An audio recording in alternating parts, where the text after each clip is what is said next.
Setiap saya datang ke sekolah dan bertemu dengan guru agama, pasti guru itu langsung kayak jijik gitu. Jadi seolah-olah besok tobat ya gitu. Padahal saya nggak gimana-gimana. Terus pas kebesokannya lagi datang tuh masuk gitu guru agama. Silakan Jessica kalau mau keluar aja. Soalnya Jessica bukan orang beragama, dia mah sesat gitu ngomongnya kan gitu. Perkenalkan, nama saya Jessica Putri Natasha. Saya dari Penghaid Kepercayaan Terhadap Tuhan Yang Maha Esa dari Organisasi Kebatinan Perjalanan. Menurutku, kebatinan perjalanan itu mempunyai filosofi. Diambil dari filosofi air yang mengalir dari hulu ke hilir, yang berguna atau bermanfaat bagi hewan, tumbuhan, maupun manusia. Kadang kan kalau misalkan filosofi air yang mengalir itu kan bermanfaat, seperti itulah manusia, atau seperti itulah hidup kita. Jadi bagaimana caranya kita itu bisa bermanfaat bagi sesama kita, terus juga bisa bermanfaat dan melestarikan alam kita, baik tumbuhan maupun hewan. Ibadahnya itu tidak ada ruang dan waktu. Jadi contohnya gini, semelek mata dipotong tidur. Jadi artinya itu saat kita bangun tidur, kita beraktivitas dan juga kita berinteraksi kepada siapapun, dimanapun, dan dengan siapapun, itu adalah ibadah. Seperti apa sih ibadahnya? Seperti mau ketemu sama seseorang, Ibu Bapak Tuhan, semoga saja tidak ada hal-hal yang tidak diinginkan gitu kan dalam perjalanan maupun apapun itu gitu. Terus mau makan berdoa, mau apapun itu berdoa. Jadi karena apa? Kita merasa bahwa Tuhan itu tidak terbatas ruang dan waktu, seperti itulah beribadah.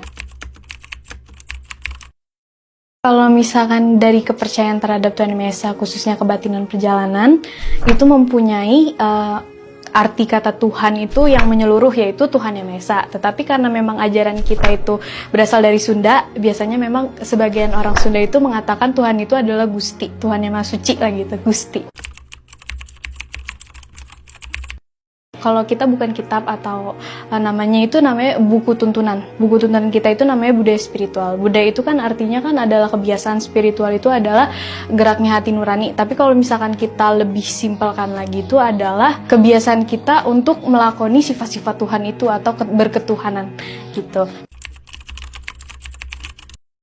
Kalau untuk hari raya itu mungkin hari di mana dilahirkan atau disahkannya aliran kebatinan. Hari berikutnya yang kita rayakan itu adalah menyambut tahun baru Saka atau tahun baru Indonesia. Kalau berbicara surga dan neraka, menurutku itu surga dan neraka itu ada di dalam kehidupan yang justru saat ini. Jadi kata surga dan neraka itu identik dengan bagaimana caranya kita menyikapi sesuatu. Kayak misalkan alam ini adalah surga, gitu kan. Alam ini menyediakan segala macam kebutuhan yang ada di hidup ini, gitu. Tetapi kalau misalkan kita tidak bisa memanfaatkan atau kita punya hati yang kotor atau itu akan menjadikan semuanya adalah neraka gitu. Jadi hidup ini bagaikan neraka karena apa? Dia sendiri tidak bisa mengambil dirinya sendiri itu ke dalam kebahagiaan itu gitu. Jadi semua itu tergantung daripada kita. Kita mau menyingkapi kehidupan gitu bagaikan neraka atau surga. Tapi kalau di alam akhir gitu ya, selayaknya itu harus pulih ke jati pulang ke asal.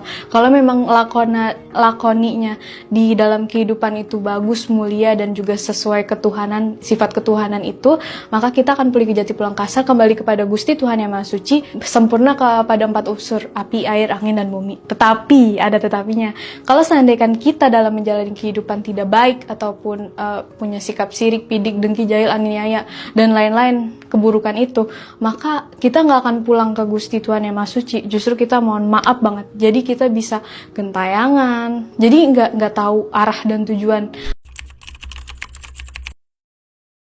Kata-kata yang sangat menyakitkan aku tuh adalah kata-kata saat mereka mengatakan bahwa Anda sesat. Yang kedua adalah tobat, besok kiamat. Kalau di sekolah pun ada. Setiap saya datang ke sekolah dan bertemu dengan guru agama, pasti guru itu langsung kayak jijik gitu. Jadi seolah-olah besok tobat ya gitu.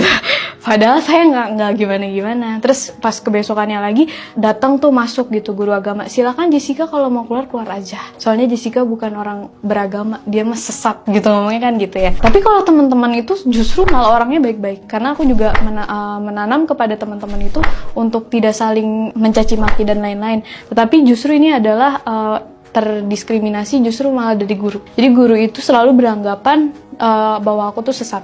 Dan guru mengatakan di forum sekolah atau di KBM itu di depan sekolah bilang, Jessica, anak-anak di sini tolong ya jangan deket-deket Jessica, katanya kayak gitu. Nanti kamu ikut ketularan ini sesat gitu kan. Oke.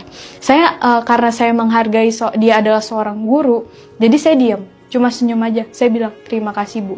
Secara tidak langsung saya menuju ke ruang atas. Ruang atas itu adalah ruang guru. Saya bertanya, ada apa Ibu? Kenapa Ibu selalu mengatakan saya seperti itu?